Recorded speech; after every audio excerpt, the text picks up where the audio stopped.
नहमदहु सल्ली अला रसूलिहिल करीम व अला आलिहि व अहले बैतिहि व इत्रतिहि अजमईन।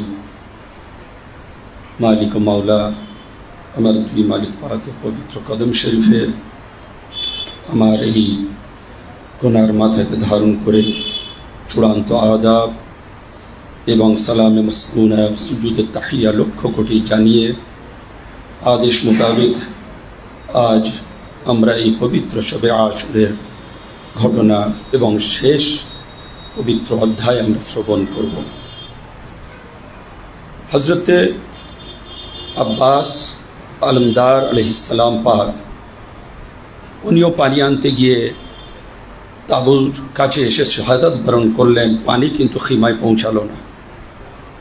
এদিকে আলী আকবর পাক আলাইহিসসালাতু তাসলিম পাক তিনিও শাহাদাত বরণ করলেন।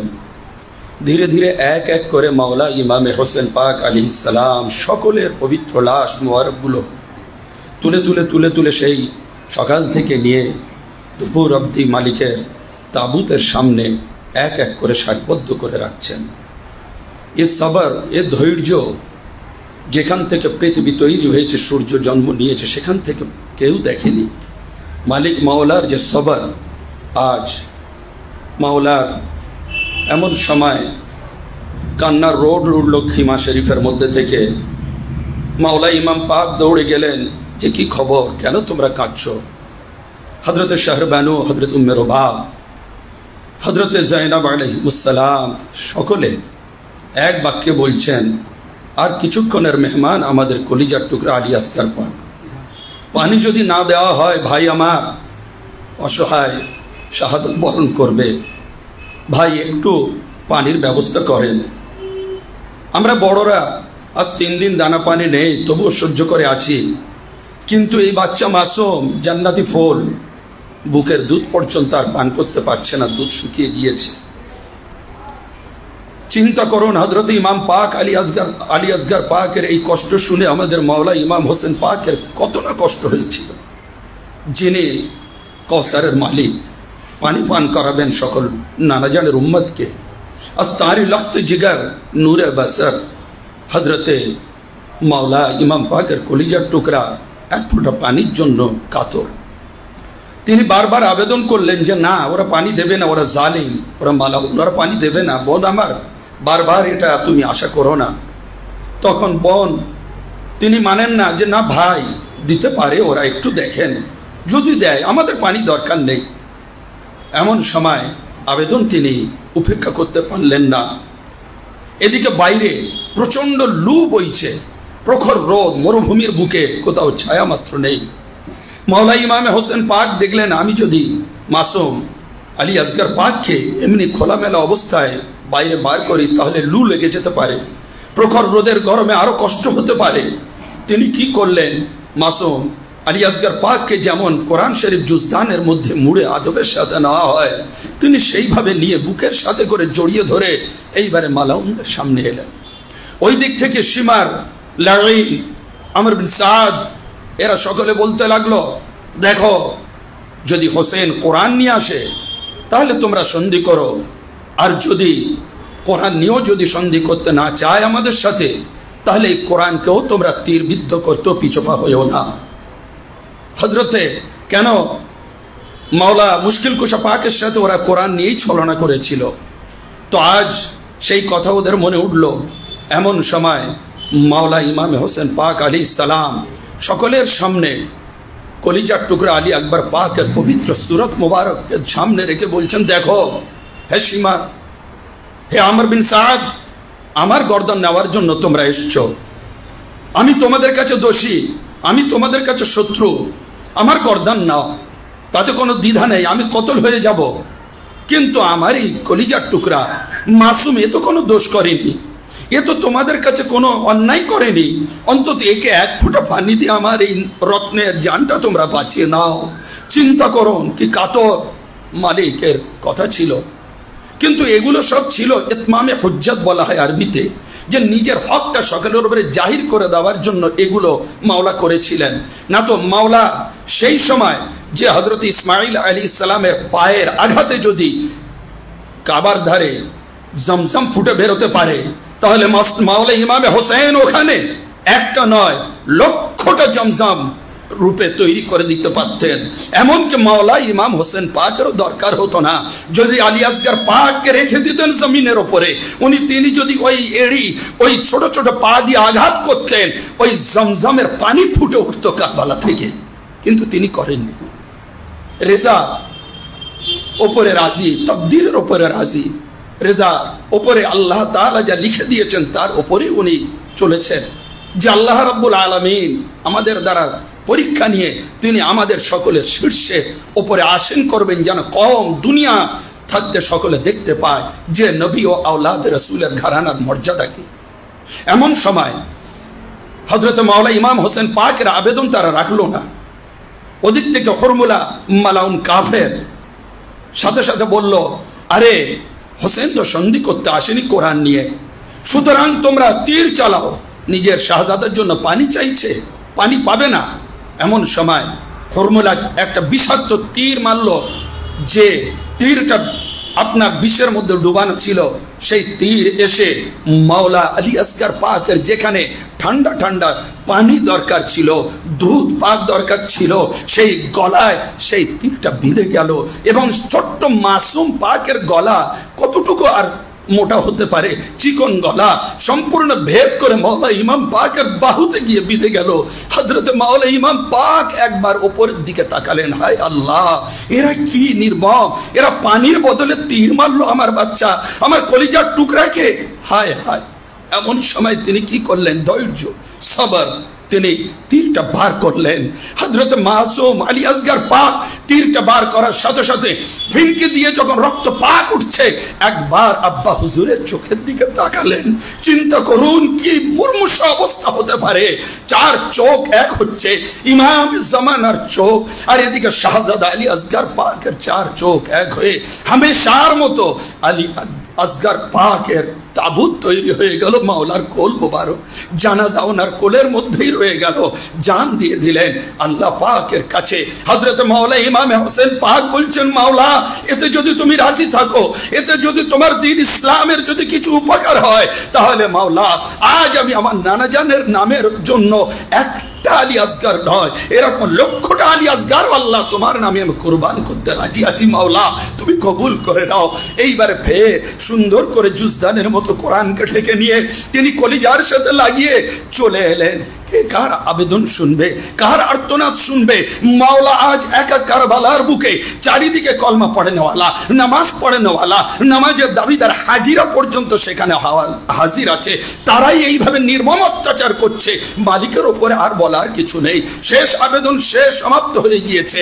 এমন সময় নিয়ে মাওলা কি করলেন, এসে বললেন, জাইনাব নাও, আর কখনো পানি পান করবে না ইমাম আলী আসগার পাক, নাও শাহরবানো উম্মে রবাব, আমাদের কলিজার টুকরা আর কখনো দুনিয়ার পানি চাইবে না, নানা জানের হাত থেকে হাউজে কাউসারের পানি পান করবে।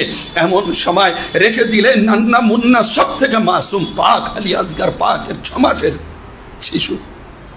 এমন সময় তিনি তৈরি হচ্ছেন, এবার তিনি যে যাবেন, যার জন্য মালাউনরা এসছে 22,000 সৈন্য নিয়েও, 72 জনের বিরুদ্ধে 22,000। চিন্তা করা যায় এবারে মাওলা যাবেন, যে মাওলার সবর দেখেছে। মাওলা মদিনা শরীফ থেকে এসছে, রওজা পাক ছেড়ে সবর করেছেন, মক্কায় এসছেন সবর করেছেন, কুফারা চিঠি দিয়ে তাকে মাওলাকে ডেকেছেন সবর করেছেন, সেই কুফায় না গিয়ে কারবালায় এলেন সবর করেছেন। সম্পূর্ণ সবরের মধ্যে দাঁড়িয়ে আজ মাওলা খালি আল্লাহর রেজায় রাজি হয়ে আছেন। এমন সময় সম্পূর্ণভাবে তৈরি হচ্ছেন। তখন এইবারে ইমাম দেখলেন যে ইমাম জাইনুল আবেদিন পাকের দোলনা হিলছে। উনি ছুটে গেলেন যে, বাবা নূরে নজর, তুমি এত অস্থির হচ্ছ কেন? আমার কলিজার টুকরা বলছে, বলতে পারছেন না, উনি অসুস্থ, ওনারও দানা পানি নেই, তৃষ্ণাক্ত, বলতে পারছেন না। তবু যেটুকু শব্দ ছিল মুখে সেইটুকু একত্রিত করে নিয়ে বলছেন, আব্বা হুজুর, আপনি দয়া করে যাবেন না, মাওলা আমি যাব, আমি আপনার কদমে কুরবান হয়ে যাব।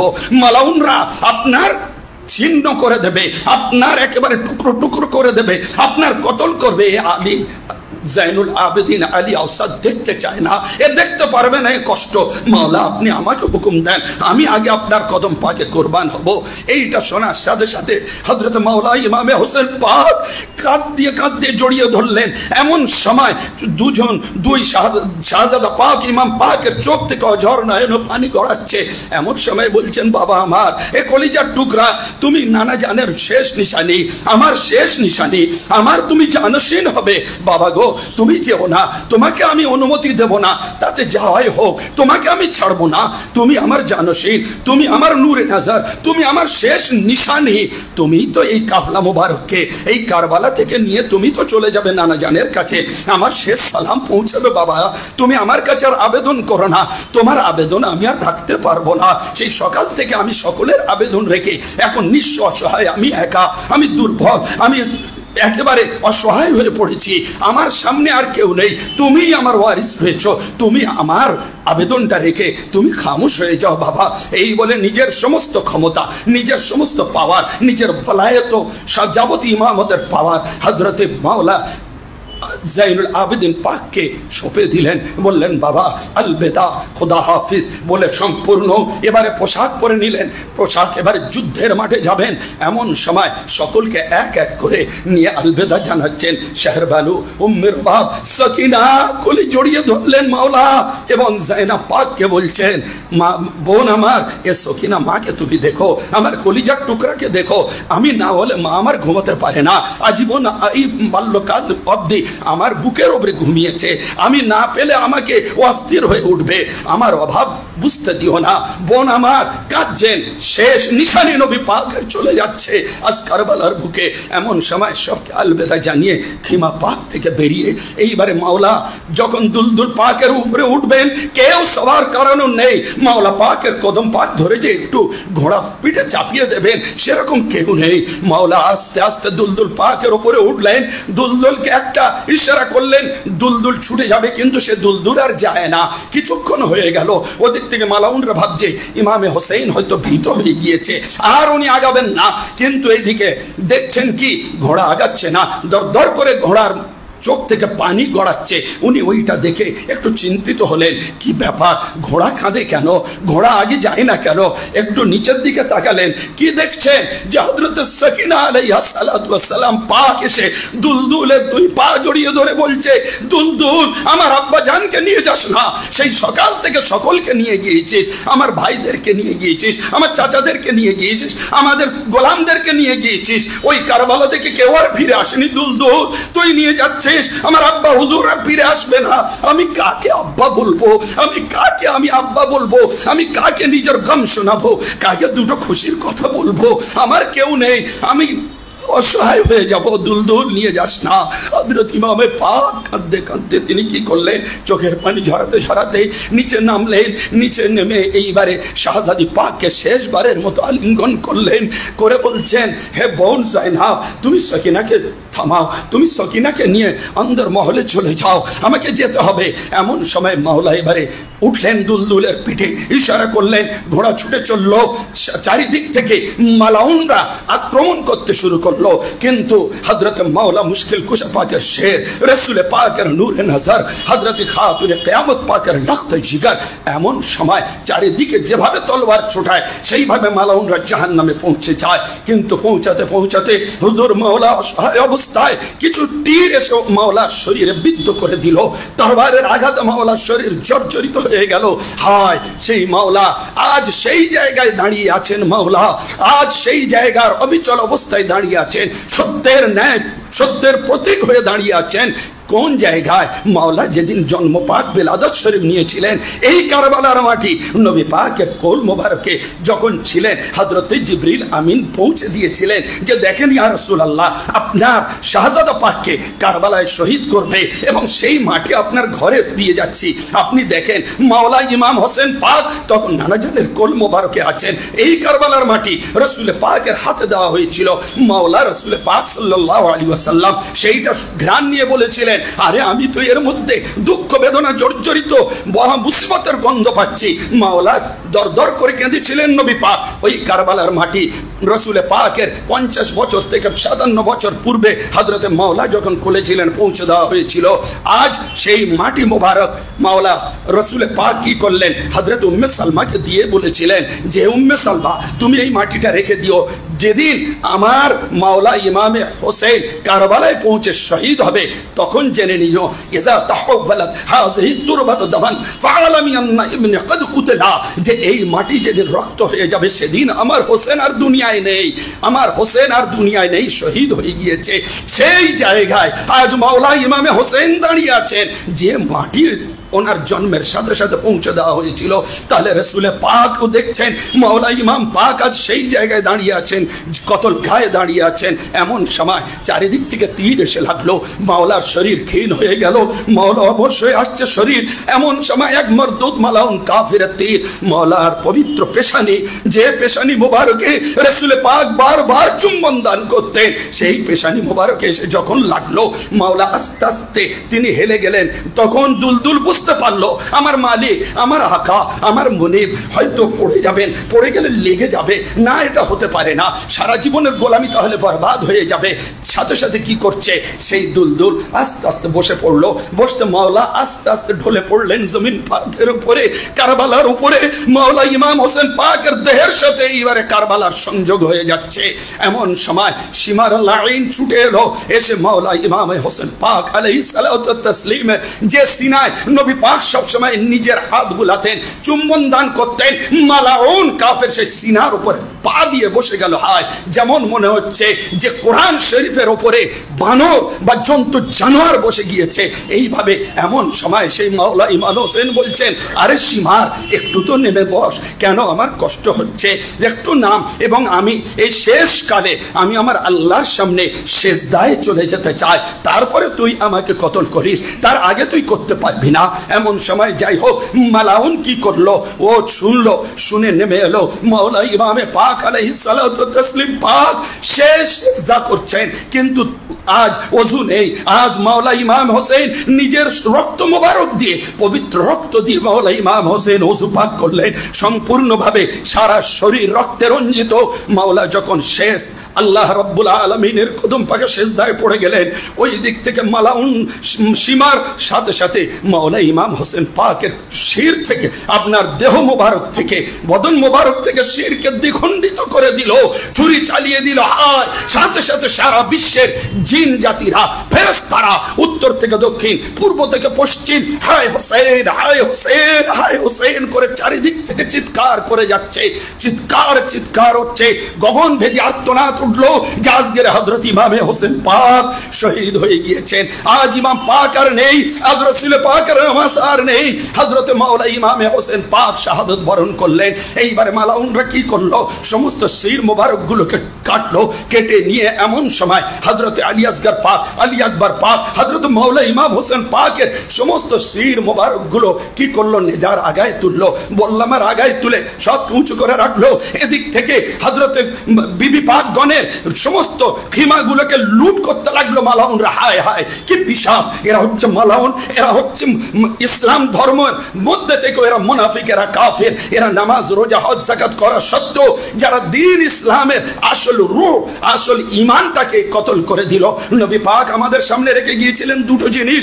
নবী পাক বলেছিলেন, একটা কোরআন রেখে গেলাম আল্লাহর, আর আমার আহলে বাইতকে রেখে গেলাম, তোমরা এই দুটো জিনিস জড়িয়ে ধরে থাকবে, আঁকড়ে ধরে থাকবে মজবুতের সাথে, কখনো তোমরা গোমরা হবে না। কিন্তু আমরা কি দেখছি, আজ এই কতল গায়ে ইমামে হোসেন পাকের কারবালায় যে ইয়াজিদের বাপ মালাউন, সে মরদুদ কি করলো, কোরআন বল্লামের আগায় তুলেছিল জঙ্গে সিফিনে, আর আজ তার বেটা নালায় সে কি করছে, সে আজকের ওই আহলে বাইতের পবিত্র মস্তক মোবারক গুলো, সেই মোবারক গুলো বল্লামের আগায় তুলে ধরেছে। চিন্তা করুন, বাপ বেটা কত বড় জাহান্নামী নরাদম পিশাচ ছিল, যে আল্লাহর নবী পাকের এই হাদিসটাকে সম্পূর্ণভাবে একেবারে সম্পূর্ণ আমাদের মধ্যে থেকে বাস্তবে পরিণত করে দিল, যে ওরা রাসূল পাক যে জিনিসগুলো রেখে গেলেন, আমার দয়ার নবী যে জিনিসগুলো রেখে গেলেন, সেই জিনিসগুলোই ওরা মিটিয়ে দিতে চাইলো, সেই জিনিসগুলোই ওরা আমাদের থেকে কেড়ে নিতে চাইলো, উম্মতকে সেই জিনিসগুলো থেকেই বঞ্চিত করতে চাইলো। এইবারে হযরতে মাওলা ইমাম হোসেন পাকের সির মোবারক সমস্ত 72 খানা সির মোবারক নিয়ে এইবারে চললো, এদিকে লুট তরাজ করলো। হায় যে আমাদের জানানা পাক, যে মহারামা পাকগণের দিকে সূর্য আদবের সাথে দেখতো, কোন ফেরেশতা বিনা অনুমতিতে তাদের দিকে আসতে পারত না, সেই পবিত্র জানানা পাক মহারামা পাক গুলোর পর্দা পর্যন্ত ছিনিয়ে নিল মালাউনরা। কষ্টের সাথে তারা কি করলো, তাদের উটের পিঠে চাপালো, এদিক থেকে চলেছে হযরতে মাওলা ইমাম হোসেন পাকের সির মোবারক গুলো নিয়ে। কিন্তু চিন্তা করুন, ওই জায়গাটায় মাওলা ইমাম হোসেন পাক ফের দেখিয়ে দিলেন, শেষ কারামত দেখিয়ে দিলেন যে শোনো, এই কারবালার জমিনের দেখে নাও। এমন সময় সকলে দেখতে পাচ্ছে কি মাওলা ইমাম হোসেন পাকের আলাইহিস সালাতু ওয়াস সালাম পাকের পবিত্র সির মোবারক চলেছে, কিন্তু কোরআন শরীফ পড়তে পড়তে চলেছে। আম হাসিবতা আন্না আসহাবাল কাহফি ওয়া রাকিম কানু বিন আয়াতিনা আজাবা। সূরা কাহফের এই আয়াত ইমাম পাকের দেহ মোবারক কারবালায় ছিন্ন বিচ্ছিন্ন হয়ে গিয়েছে, আর সির মোবারক আপনার নেজার উপরে উঠে রয়েছে। কিন্তু আজ সেই নেজার উপরে মাওলা ইমাম হোসেন পাক তিনি কোরআন পড়ে দেখিয়ে দিলেন যে তোমরা যতই কিছু করো না কেন হে বনি উমাইয়া মালাউনরা, আমাদের থেকে কোরআন আর কোরআন থেকে আমাদেরকে কখনো বিচ্ছিন্ন করতে পারবে না। সুতরাং আমরাই হচ্ছে আল্লাহ পাকের শেষ ওয়ারিস, রাসূল পাকের শেষ ওয়ারিস, আল্লাহ পাকের শেষ খলিফা। আমরাই হচ্ছে এই নুরানি ঘরানা আহলে বাইতে পাক। আজ আমাদের সেই মাওলা ইমাম পাকের যখন সির মোবারক মালাউন ইয়াজিদের ওখানে গেল এবং ইবনে জিয়াদের ওখানে গেল, তারা মারাত্মক ভাবে বেয়াদবি করলো, ছড়ি দিয়ে তারা মাওলা ইমাম হোসেন পাকের মাথা মোবারক সির মোবারকের সাথে গুস্তাকি করেছিল। সেগুলো অনেক ঘটনা আছে। তো আজ মাওলা কারামের দরবারে আজ আমরা সেই খানদান পাকের পবিত্র আওলাদ পাক আমরা পেয়েছি। আমাদের আজকের এই শেষ আরজি, আজকের এই আশুরা পাকের দিনে মাওলা আমাদের আওলাদ, আমাদের পরিবার, আমাদের পিতামাতার সকল হাজির মাওলা আমাদের মুর্শিদ কবুল করে নেবেন, আমাদের জীবনের মাফ করে দেবেন এবং আমাদের পদবিগুলো ক্ষমা করে দিয়ে আমাদেরকে কদম পাকের সাথে রেখে মাওলা আমাদের জান্নাতে গোলামীর মর্যাদা দান করবেন। আসসালামু আলাইকুম।